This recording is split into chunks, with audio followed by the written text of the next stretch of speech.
एक गांव में राघव अपनी पत्नी सोनाली के साथ रहा करता था। उसके पास खेती करने के लिए एक ज़मीन का टुकड़ा था। उसी में ही वो थोड़ी सी खेती किया करता और उसी से ही पूरे साल का खर्चा चलाया करता था। वो दोनों जैसे तैसे उसी में ही गुजारा कर रहे थे। सोनाली, अरे ओ सोनाली, मैं खेत पर जा रहा हूँ, तुम खेत पर खाना ला देना मेरा, ठीक है? आज ज़्यादा काम है इसलिए थोड़ा लेट भी लौटूंगा। ठीक है जी, आप जाइए, मैं आपके लिए खाना ले आऊंगी। और फिर राघव अपने खेत के लिए निकल जाता है। वो खेत पर काम कर रहा होता है, तभी सामने से उसे जमींदार उसकी तरफ आते हुए दिखता है। राघव, अरे ओ राघव, मैंने सुना है तुम्हारी खेती बहुत अच्छी होती है, तुम इतनी छोटी जमीन में ही बहुत अच्छी से खेती कर लेते हो। मुझे इस टाइम पर फसल की जरूरत है, जैसे ही तुम्हारी फसल तैयार हो जाए तुम किसी और को मत बेचना, मैं खरीदूंगा तुम्हारी फसल और अच्छे दाम भी दूंगा इसके, ठीक है? किसी और को नहीं बेचना है ये फसल अब से। ठीक है जमींदार जी, आप बेफिक्र हो जाइए, आज से ये फसल आपकी हो गई है, जैसे ही ये तैयार हो जाएगी मैं आपको बता दूंगा, आप ले जाना। जमींदार वहाँ से चला जाता है। तभी उसकी पत्नी सोनाली उसके पास आती है और बोलती है, ए जी, मैं खाना ले आई हूँ, आप खाना खा लीजिए, उसके बाद काम कर लीजिएगा। राघव उसके पास जाकर बोलता है, अरे भाग्यवान, तुम्हें पता है आज जमींदार जी अपने खेत पर आए थे और वो मुझसे बोल रहे थे कि तुम्हारी सारी फसल मैं खरीदूंगा। ये तो बहुत अच्छा हुआ है ना, और वो काफ़ी अच्छे दाम भी देने कह रहे थे। अब हमें फसल बेचने के लिए किसी को ढूंढना भी नहीं पड़ेगा, बस फसल तैयार करनी है और उन्हें दे देना है। हाँ जी, ये तो बहुत खुशी की बात है, अब हमें ज़्यादा परेशान भी नहीं होना पड़ेगा, हमारी फसल तो पहले ही बिक गई है। फिर राघव खाना खाता है, उसके बाद फिर वो अपने खेत में लग जाता है। वह एक मेहनती किसान था और वो अपने खेत में बहुत ज़्यादा मेहनत किया करता था, जिसकी वजह से उसकी फसल सबसे अच्छी हुआ करती थी। इस बार भी उसने अपनी जी जान लगा दी और उस फसल को खूब अच्छी तरीके से उगाया। जैसे ही वो फसल तैयार हुई वैसे ही उसने ज़मींदार को उस फसल के बारे में बता दिया और उनसे कह दिया कि कल को वो फसल ले जाएं। सोनाली, बस आज रात और उसके बाद कल को ये सारी फसल ज़मींदार के घर चली जाएगी और वो हमें पैसे दे देंगे, हमारे तो अच्छे दिन आने वाले हैं। हाँ जी, आप बिल्कुल ठीक कह रहे हो, जैसे ही वो पैसे देंगे हमारे जितना भी कर्जा है वो भी निकाल देंगे। ये सोचकर वो खुशी खुशी सो जाते हैं और सुबह होने का इंतजार करने लगते हैं। आधी रात में उनके घर चोर घुस जाते हैं। अरे भाई देख, कितनी ज़्यादा फसल है, आज हमें ये सारी फसल चुरानी है, अगर हमने ये फसल नहीं चुराई तो मालिक बहुत गुस्सा होंगे। हाँ भाई, तुम ठीक कह रहे हो, हमें ये सारी फसल जल्द से जल्द चुरानी होगी। वो चोर राघव की सारी ही फसल चुरा कर ले जाते हैं। अगली सुबह जब सोनाली उठकर देखती है तो गोदाम पूरा खाली था। वो घबराकर राघव के पास जाकर बोलती है, उठो जी, उठो, जल्दी उठो, देखो ये क्या हो गया, जल्दी उठो। अरे क्या हुआ सोनाली, तुमने पूरा घर सर पर क्यों उठा रखा है, ऐसी भी क्या बात हो गई? अरे सारी फसल चोरी हो चुकी है, कुछ नहीं बचा है, पूरा गोदाम खाली पड़ा है। अरे ये तुम क्या कह रही हो, ऐसे कैसे हो सकता है? पता नहीं जी, आप खुद चल कर देखिए, कुछ नहीं बचा है, चोरों ने सब कुछ चोरी कर लिया है। राघव गोदाम में आकर देखता है तो वो देखता है सारी फसल चोरी हो चुकी थी, उनके पास अब कुछ ना बचा था। वो ये देखकर बहुत घबरा जाता है क्योंकि उसे इसी वक्त जमींदार के घर वो फसल पहुंचानी थी। अब वो सोचने लगता है कि जमींदार को वो क्या जवाब देगा। इतने में जमींदार के आदमी उसके घर आ जाते हैं और उससे बोलते हैं, अरे भाई राघव, फसल तैयार है ना, हम ले जाने आए हैं, जमींदार ने हमें फसल लेने भेजा है और साथ में पैसे भी भेजे हैं, तुम ये सारी फसल हमारे हवाले कर दो, उसके बाद हम तुम्हें सारे पैसे दे देते हैं। नहीं भाई, फसल नहीं बची है, सारी फसल चोरी हो चुकी है, रात में ही चोर आए और सब कुछ चुरा कर ले गए। अरे ये क्या बोल रहे हो, जमींदार ने सारा काम तैयार कर लिया है और उन्होंने पैसे भी दे दिए हैं, फिर तुम बीच में ऐसा कैसे बोल सकते हो? अरे भाई मैं क्या करूं, ये सब मेरे हाथ में थोड़ी ना है, चोर चुरा कर ले गए तो मैं क्या करूं? अब तो तुम्हें ये सारा जवाब जमींदार को देना होगा, तुम मेरे साथ चलो। राघव जमींदार के सामने जाता है और सारी बात उन्हें बताता है। राघव, ऐसे कैसे हो सकता है, एक रात में सारी फसल चोरी हो गई, या तो फिर तुम मुझे पागल बना रहे हो, तुमने ज्यादा मुनाफा देखकर किसी और को तो नहीं बेच दी? अरे नहीं जमींदार जी, मैं किसी और को कैसे बेच सकता हूँ जब मेरा सौदा आपसे हो चुका था और आपसे ज़्यादा मुनाफा मुझे कहीं और नहीं हो सकता। ठीक है, मैं मान लेता हूँ, लेकिन अगर मुझे किधर से भी पता चला कि तुमने ये सारी फसल किसी और को बेची है तो मैं तुम्हारा बहुत बुरा हाल कर दूंगा, क्योंकि मुझे झूठ बिल्कुल भी बर्दाश्त नहीं है। ये सुनकर राघव अपने घर वापस लौट आता है। उसकी पत्नी राघव से कहती है, घर का खर्चा भी कैसे चलेगा और सारा जितना भी कर्जा हुआ है इस खेती का वो हम कैसे वापस करेंगे? अब तो अगली खेती करने के लिए हमारे पास 1 रुपया भी नहीं बचा है। हाँ भाग्यवान, तुम ठीक कह रही हो, लेकिन अब इसमें कर भी क्या सकते हैं? सारी फसल तो खत्म हो चुकी है, सारे पैसे भी खत्म हो चुके हैं। अब हमें कुछ और सोचना होगा। चले, आप बाद में सोचिएगा, पहले ये खाना खा लीजिए। मैंने आज आलू के पराठे बनाए हैं। राघव आलू के पराठे खाने लगता है। तभी उसे एक आइडिया आता है और वो बोलता है, सोनाली, आलू के पराठे, तुम आलू के पराठे बहुत अच्छी तरीके से बना लेती हो, क्यों ना हम आलू के पराठों का ही बिजनेस स्टार्ट करें? शुरू में थोड़ा सा कर्जा ले लेंगे जिससे हम आलू और सामान ला सके।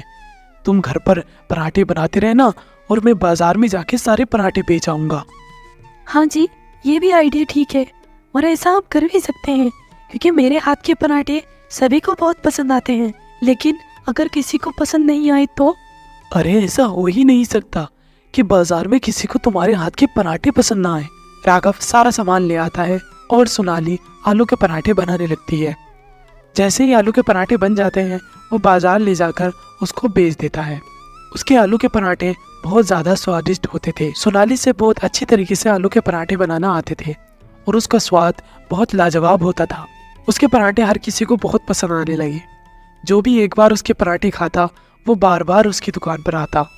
उसके आलू के पराठों की डिमांड बाजार में बहुत ज़्यादा बढ़ने लगी थी। ये बात जमींदार को भी पता चलती है। वो राघव के पास आकर बोलता है, राघव, मैंने सुना है तुम्हारे आलू के पराठे बहुत अच्छी तरीके से बिक रहे हैं और इनके तरह कोई आलू के पराठे बना भी नहीं सकता है। इनका स्वाद सबसे अलग है। हाँ जमींदार जी, मेरा कारोबार बहुत अच्छी तरीके से चलने लगा है। सबको ही आलू के पराठे बहुत पसंद आ रहे हैं। ज़रा हमें भी चखाओ, तुम्हारे आलू के पराठों का स्वाद हम भी तो देखें। जमींदार जैसे ही वो पराठे खाता है उसे भी उसका स्वाद बहुत पसंद आता है। आज तक उसने ऐसा पराठा कभी नहीं खाया था। इतना स्वादिष्ट पराठा देखकर वो राघव से बोलता है, अरे राघव, तुम्हारे पराठों का स्वाद तो वाकई ही बहुत लाजवाब है और ये स्वाद सबसे ही अलग है। मेरे घर में कुछ दिनों बाद ही मेरे बेटे का बर्थडे आ रहा है और उसमें मैं बहुत बड़ी पार्टी रख रहा हूँ जिसमें बहुत बड़े बड़े लोग आने वाले हैं। मैं आलू के पराठों का ऑर्डर तुमको देता हूँ। उस सारी पार्टी का आलू का पराठे तुम्हें ही बनाने हैं। ठीक है मालिक, मैं तुम्हारे लिए सारे ही पराठों की तैयारियां कर लूँगा और मैं तुम्हारे बेटे के बर्थडे वाले दिन आ जाऊँगा और पराठे भी बनवा देंगे। ज़मींदार वहाँ से चला जाता है। राघव बहुत ज़्यादा खुश हो जाता है और वो अपनी पत्नी को आकर सारी बात बताता है। अरे वाह, ये तो बहुत अच्छी बात है। अब हमें जल्दी जल्दी तैयारी करनी होगी। इतना ज़्यादा सामान लाना है, उसके लिए थोड़ा कर्जा ले लेते हैं। उसके बाद जैसे ही ज़मींदार से पैसे मिलेंगे हम वो कर्जा वापस कर देंगे। वो उसके बर्थडे से एक दिन पहले ही सारा सामान लाकर रख लेता है। सामान बहुत ज़्यादा था क्योंकि पार्टी बहुत बड़ी थी। उसमें उसका काफ़ी खर्चा हुआ था और सारा एक खर्चा उसने कर्जा लेकर किया था। सोनाली, सुबह को जल्दी ही उठना है और जल्द से जल्द ज़मींदार के घर पहुंचना है, क्योंकि हमें बहुत सारी तैयारियां भी करनी है, फिर ये सामान भी लेकर जाना है। हाँ जी, हमें सुबह को जल्दी तैयार हो जाना होगा। मुझे तो लग रहा है कि कल के बाद हमारी ज़िंदगी बदलने वाली है। हाँ, काश ऐसा ही हो। फिर वो खुशी खुशी सो जाते हैं। उसी रात वो चोर फिर से उसके घर घुस जाते हैं और उसका सारा सामान चुरा कर फिर से ले जाते हैं। अगली सुबह जब वो दोनों उठकर देखते हैं तो वो फिर से बहुत ज़्यादा परेशान हो जाते हैं। अरे सोनाली, ये फिर से क्या हो गया? फिर से चोरी हो गई और ये हर बार ज़मींदार के ही उसमें क्यों होता है? जब भी ज़मींदार का काम होता है तभी चोरी हो जाती है। ऐसा ही क्यों होता है पता नहीं। वो दोनों बहुत परेशान हो जाते हैं और अब सोचने लगते हैं कि आगे का काम वो कैसे करेंगे, ज़मींदार के घर कैसे जाएंगे। आज ज़मींदार के घर पार्टी थी, वो इतना सारा सामान फिर से कैसे लाएंगे, क्योंकि उन्होंने पहले ही बहुत ज़्यादा कर्जा कर रखा था और अब उन्हें कोई भी कर्जे पर पैसे नहीं दे सकता था। सोनाली, इससे पहले ज़मींदार के आदमी हमारे घर आए सामान लेने, इससे पहले हम ही उसके घर चल लेते हैं और उन्हें सारी बात बताते हैं। राघव जमींदार के घर पहुंच जाता है और सारी बात उन्हें बताता है। राघव, तुम मुझे पागल तो नहीं बना रहे हो? नहीं मालिक, मुझे तुम्हें पागल बना के क्या मिलेगा? अब तो मेरी कोई फसल भी नहीं है जो मैं किसी और को दे दूं। अब तुम मुझ पर कैसे शक कर सकते हो? लेकिन मेरी इज्जत तो है ना, क्या पता तुम्हें किसी ने पैसे दे दिए हों ताकि मेरी इज्जत खराब हो जाए। नहीं मालिक, मैं ऐसे आपके बारे में नहीं सोच सकता। मेरे घर सच में ही चोरी हुई है, सारा सामान चोरी हो चुका है। मालिक, आप मुझे पहले ही पैसे दे दीजिए ताकि मैं सारा सामान ला सकूं, क्योंकि मैं जितना भी सामान लाया था वो सब कर्जे पर लाया था। कोई भी मुझे उधारी नहीं दे रहा है। आप ये एडवांस में पैसे दे दीजिए, इनसे ही मैं सामान ले आऊँगा और उन्हीं से ही मैं पराठे बना दूंगा। ठीक है, लेकिन इस बार कोई गड़बड़ नहीं होनी चाहिए। फिर वो बाजार जाता है और जल्द से जल्द सारा सामान ले आता है। उसकी पत्नी जल्दी जल्दी सारे पराठे बनाने लगती है। वो पार्टी ठीक से निकल जाती है। राघव के ऊपर बहुत ज़्यादा कर्जा हो चुका था, क्योंकि पहले का जो सामान चोरी हुआ था उसका कर्जा उसके ऊपर रह गया था। फिर वो 1-2 दिन बाद खाली मटके अपने गोदाम में रख देता है और देखने लगता है कि वो कौन चोर हैं जो उसका सामान बार बार चोरी कर लेते हैं। रात में वो चोर उसके घर में घुस जाते हैं और वो मटके उठाने लगते हैं। राघव वहीं से छुपकर उन्हें देख रहा होता है और वो उन्हें जाकर पकड़ लेता है। बताओ, तुम्हें किसने भेजा है और तुम मेरा सामान क्यों चोरी कर रहे हो? मैंने आखिर तुम्हारा क्या बिगाड़ा है जो तुम मेरा सारा सामान बार बार चोरी करके ले जाते हो? जल्दी बताओ, नहीं तो मैं पुलिस को बुला लूँगा, या तो मेरा सारा सामान वापस करो। नहीं नहीं, हमें पुलिस को मत बुलाना, हम तो ये काम खुद नहीं करते हैं। हमें तो तुम्हें क्या बताओ, जल्दी अपनी ज़बान खोलो, जल्दी बताओ। हमें इसके पैसे मिलते हैं और इसके पैसे हमें ज़मींदार का मुनीम देता है।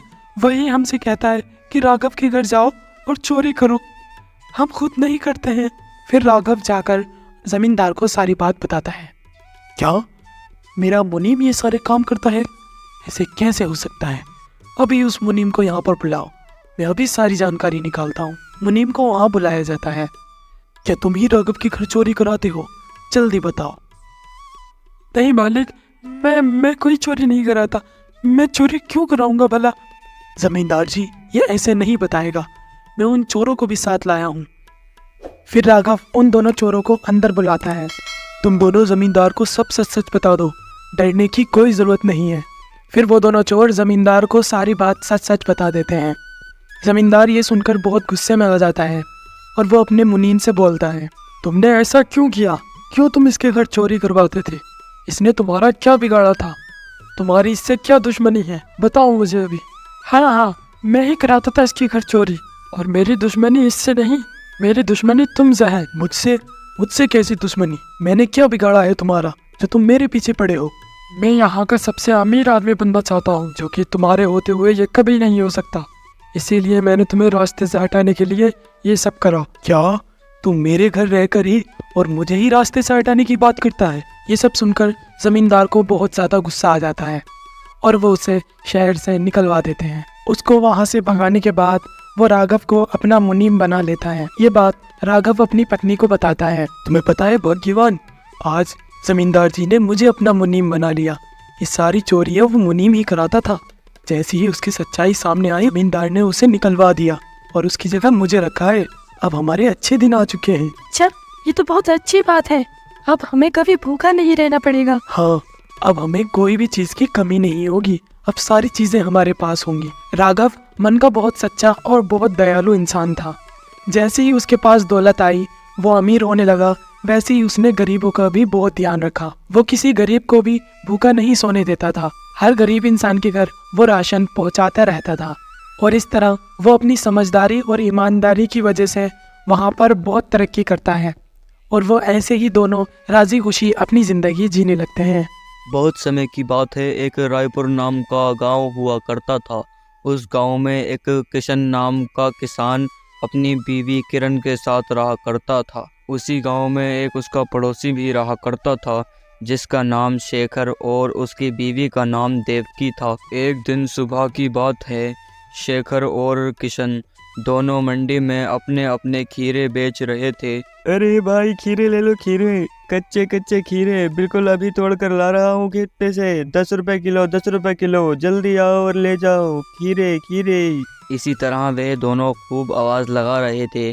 लोग जाकर किशन के पास रुकते हैं और उससे पूछते हैं, ये खीरे कैसे है भाई और कितने रुपए किलो दिए हैं? साहब, मैं अभी अपने खेत पे से खीरे तोड़ कर ला रहा हूँ। ये खीरे मैं 10 रुपए किलो बेच रहा हूँ, आप ले लो, बहुत अच्छे हैं मेरे खीरे। इतना देखते ही उधर से शेखर बोलता है, अरे अरे तुम सब मेरे पास आओ, इसके पास कहाँ रुक गए? इसके पास के खीरे खराब हैं, ये कल लाया था।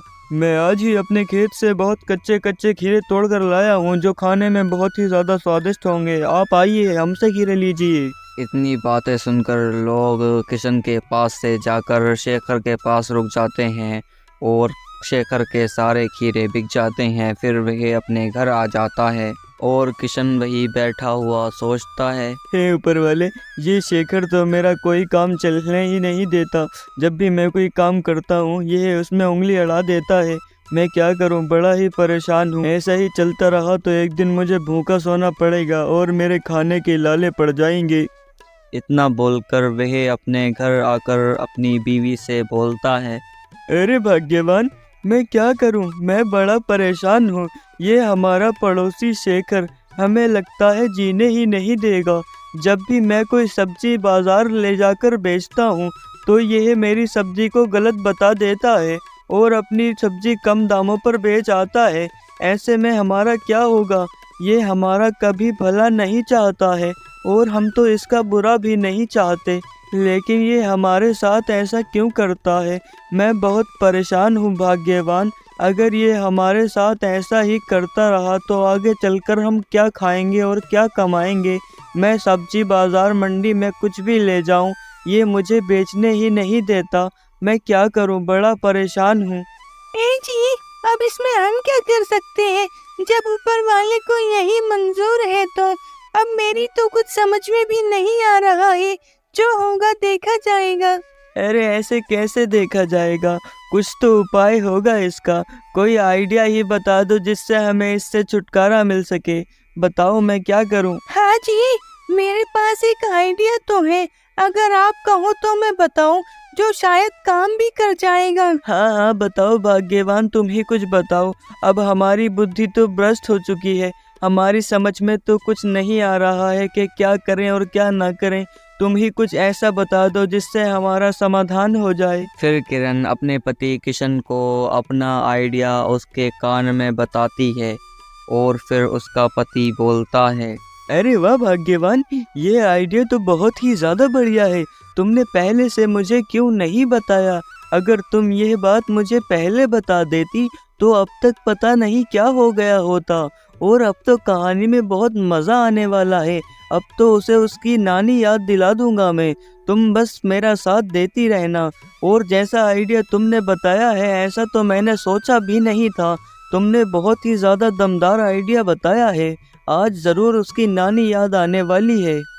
अब तुम देखना कहानी में कितना मज़ा आता है। उसके बाद किशन अपनी सब्जी मंडी नहीं ले जाने लगा। यह देखकर शेखर बहुत परेशान हुआ और बोला, अरे पता नहीं उस किशन के पेट में क्या खिचड़ी पक रही है जो इतने दिनों से बाजार में कुछ सामान बेचने नहीं आ रहा है। मैं तो सोच रहा था कि उसे कैसे नीचे गिराऊं और गिरा भी रहा था, लेकिन पता नहीं कुछ दिनों से क्या हुआ है जो वह बाजार ही नहीं आ रहा है। लगता है मुझे कुछ करना पड़ेगा। फिर शेखर अपने घर आकर अपनी बीवी से बोलता है, अरे देवकी, ज़रा किशन के यहाँ देखकर तो आओ क्या खिचड़ी पक रही है। यह बहुत दिनों से बाजार में सब्जी बेचने नहीं जा रहा है। मैं सोच रहा था इसे कैसे नीचे गिराऊं, लेकिन ये तो अब सब्जी बेचने ही नहीं आ रहा। तुम जरा देख कर तो आओ आखिर खिचड़ी क्या पक रही है। तुम भी ना क्यों उस बेचारे को परेशान करते रहते हो? एक तो वो बेचारा वैसे ही गरीब है, वह अपना करके खाता है, तुम अपना करके खाओ। क्यों उस बेचारे को परेशान करते हो? अरे तुम्हें मेरे साथ इतना टाइम हो गया लेकिन तुम अभी तक मुझे समझ ही नहीं पाई।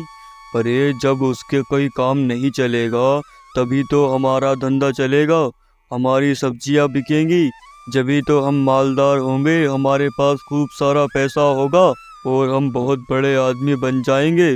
तुम इन बातों को कब समझोगी? अब तुम मेरी बात बिल्कुल ध्यान से सुनो। तुम किशन के घर जाओ और उसकी पत्नी को बहलाओ फुसलाओ, कैसे भी करके उससे ये पता करो कि आखिर उनके मन में चल क्या रहा है। हमें भी तो पता चले, नहीं तो वो सब्जी बेचने आ रहा है तो उसके घर का खर्चा भी कैसे चल रहा है। मुझे नहीं पता, कैसे भी पता करो, लेकिन हर हाल में ये पता करो कि वे आखिर करना क्या चाहता है। और उसकी पत्नी किशन की पत्नी के पास पहुंच जाती है और जाकर बोलती है, और किरण बहन कैसी हो और कैसा काम धाम चल रहा है? मैंने वो कह रहे थे कि अब तो तुम्हारे पति काम पर भी नहीं जाते, तो तुम्हारा गुजारा कैसे हो रहा है? मुझे तो पता ही नहीं चल रहा। हाँ बहन, उन्होंने अब बाजार जाना छोड़ दिया है क्योंकि वहाँ कुछ फायदा ही नहीं हो रहा था, और अब तो वह खेती कर रहे हैं और इस बार तो हमारी फसल भी बहुत ज्यादा अच्छी हुई है। देखो अब आगे क्या होता है। अरे बहन वो तो सही है, लेकिन अगर बाजार भी जाते रहते तो काम बहुत अच्छा चलता। बाकी चलो उनकी मर्जी।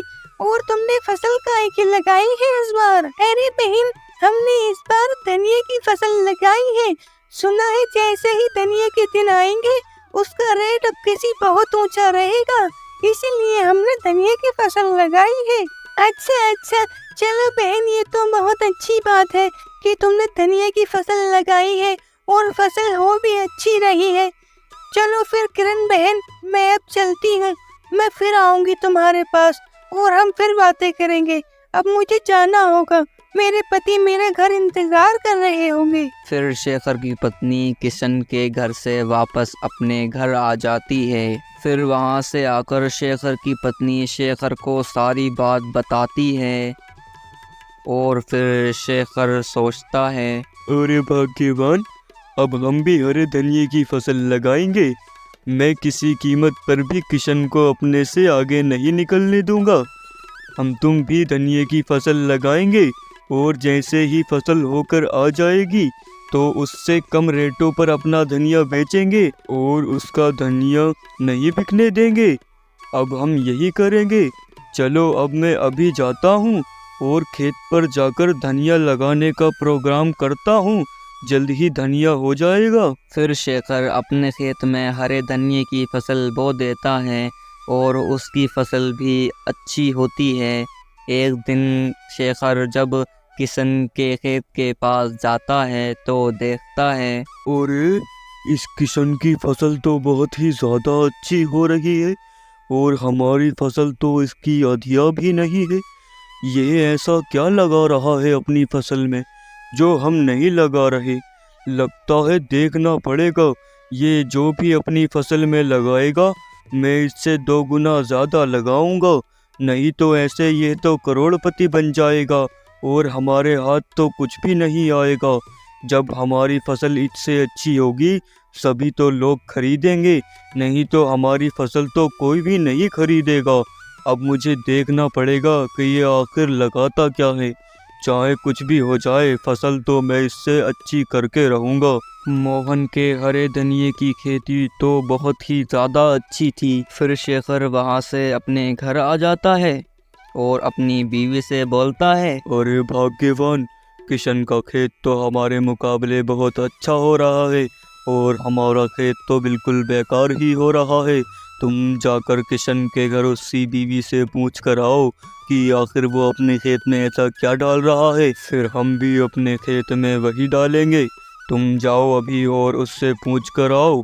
फिर शेखर की पत्नी किशन के घर जाकर उसकी पत्नी से बोलती है, अरे बहन, तुम अपने खेत में ऐसा क्या लगाती हो जिससे तुम्हारी फसल तो बहुत ही ज्यादा अच्छी हो रही है? हमें भी बताओ कुछ, हम भी अपने खेत में लगाएंगे। हमारी फसल अभी सही नहीं हो रही है। बहन, हमने तो अपने खेत में ऐसा कुछ भी नहीं डाला, बस जो घर का देसी खाद होता है वही डाला था। अच्छा, तो तुमने अपना घर का खाद डाला था, जब भी तो मैं कहूँ तुम्हारी फसल इतनी अच्छी कैसे हो रही है। चलो अच्छा, मैं चलती हूँ, मैं फिर आऊंगी तुम्हारे घर बाद में। फिर शेखर की पत्नी वापस अपने घर आ जाती है और शेखर से बोलती है, जी, किशन ने अपने खेत में खाद लगाई है, तभी तो उसकी फसल इतनी अच्छी हो रही है। अच्छा, तो वो अपने खेत में खाद डालता है, इसी वजह से उसकी फसल इतनी अच्छी हो रही है। अगर वो 1 कट्टा खाद डालता है तो मैं 6 कट्टे खाद डालूंगा, फिर मेरी फसल उससे 6 गुनी होगी और मैं उसे उसके धनिये नहीं बेचने दूंगा, फिर सब मेरे धनिया खरीदेंगे। मैं अभी जाता हूँ और कट्टे लेकर आता हूँ। फिर वह शहर चला जाता है और अपने खेत में लाकर खाद बखेर देता है। फिर वह आकर अपने घर सो जाता है और फिर अगली सुबह होती है। जैसे ही सुबह होती है तो वह अपने खेत पर जाकर देखता है तो जहाँ उसने खाद डाला था उसकी फसल तो बिल्कुल सूख गई, बिल्कुल ही बर्बाद हो चुकी थी, क्योंकि 6 बोरी खाद ने उसके खेत में ऐसी गर्मी बना दी थी जिसकी वजह से उसकी सारी फसल सूख गई और नष्ट हो गई। हाय हाय मेरी फसल, ये फसल इतनी बर्बाद कैसे हो गई है भाग्यवान, ये हमारे साथ क्या हो गया। हम तो अब कुछ कर भी नहीं सकते, हमने तो सारे पैसे इसमें लगा दिए थे। अब बताओ हम क्या करेंगे, हम तो लुट गए, बर्बाद हो गए।